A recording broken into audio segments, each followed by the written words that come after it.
एक और कमसिन घरेलू मुलाजमा की अंदोनाक मौत। रानीपुर में 10 साला फातिमा गैर इंसानी तशद्दुद से जान की बाजी हार गई। सोशल मीडिया पर वायरल वीडियो में तड़पती बच्ची ने दिल दहला दिए। वालदा का कहना है, मेरी बेटी पीर असद शाह के घर मुलाजमा थी। बच्ची पर असद शाह और उसकी बीवी ने तशद्दुद किया। फातिमा की पसलियां टूटी हुई मिली, जिस्म पर तशद्दुद के निशान हैं। पुलिस ने मरकजी मुलजिम को गिरफ्तार कर लिया। मुतल्लिका SHO मुअत्तल। वाक़े की हाई लेवल इंक्वायरी शुरू। निगरान काबीना में कौन कौन शामिल होगा, मुख्तलिफ नाम सामने आने लगे। निगरान वज़ीर आज़म ने काबीना की तश्कील पर मुशावरत मुकम्मल कर ली। पहले मरहले में वज़रा की तादाद 12 से 15 होगी। अनवारुल हक काकड़ का गैर जानिबदारों को शामिल करने का फैसला। काबीना के लिए 3 ब्यूरोक्रेट और 2 टेक्नोक्रेट के नाम ज़ेर गौर हैं। सुल्तान अली अलाना, सरफराज बुगटी, सैयद मोहम्मद अली निगरान काबीना में शामिल होंगे। बलूचिस्तान में निगरान वज़ीर आला की नामजदगी का मामला खटाई में पड़ गया। वज़ीर आला और अपोजिशन लीडर नामजदगी पर मुत्तफिक ना हो सके। मामला पार्लिमानी कमेटी के पास चला गया। अपोजिशन लीडर को स्पीकर को पार्लिमानी कमेटी के क़याम के लिए मरासला। कमेटी 3 रोज़ में निगरान वज़ीर आला का नाम फाइनल करने की पाबंद होगी। इलेक्शन कमीशन की हिदायत पर सिंध हुकूमत ने तकर्रियों और तबादलों पर पाबंदी आयद कर दी। महकमा सर्विसेज ने तमाम कमिश्नर्स और डिप्टी कमिश्नर्स को मरासला भेज दिया। IG सिंध और दीगर इंतजामी महकमों को भी आगाह कर दिया गया।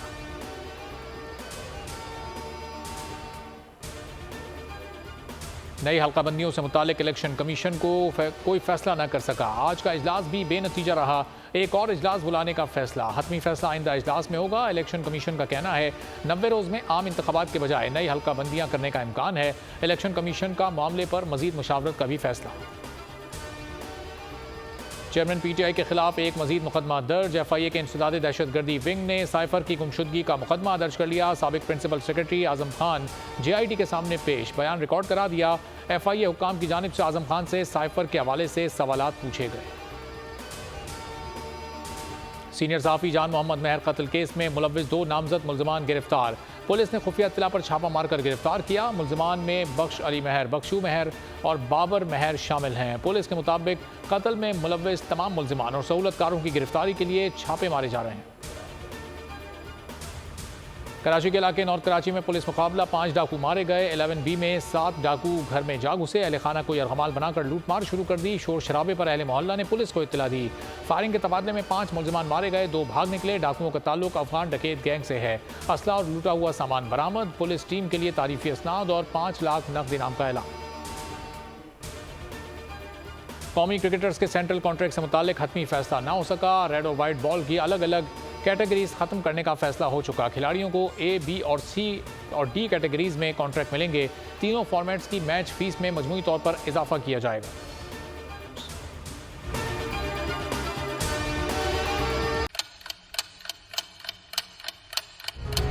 आप लोग इस मुल्क पाकिस्तान में आजाद हैं। सहाफती उसूलों पर कारबंद। बोल न्यूज ने रखी रिवायत बरकरार। बोल न्यूज की जानिब से देखने वालों को यौम आज़ादी की बेहद मुबारकबाद। मुल्क भर से जश्न आज़ादी की तकरीबात बोल ने दिखाई अपनी स्क्रीन पर। पाकिस्तान के 76वें यौम आज़ादी का जश्न बोल ने सुनाई पाकिस्तान जिंदाबाद के नारों की गूंज। बोल की सबसे बड़ी ट्रांसमिशन में पाकिस्तान का नाम रोशन करने वालों ने दिए कौम को पैगामात। बेपनाह मुश्किलात का सामना करके इस मुल्क को हासिल किया। आज़ाद कौमों को बहुत सी कुर्बानियाँ देनी पड़ती हैं। 76 वालियों में आज़ादी का दिन जोश खरोश के साथ मना, क्योंकि जिंदाबाद पाकिस्तान ये है बोल की पहचान। सब्सक्राइब करें और बेल दबाएं ताकि कोई खबर रह न जाए।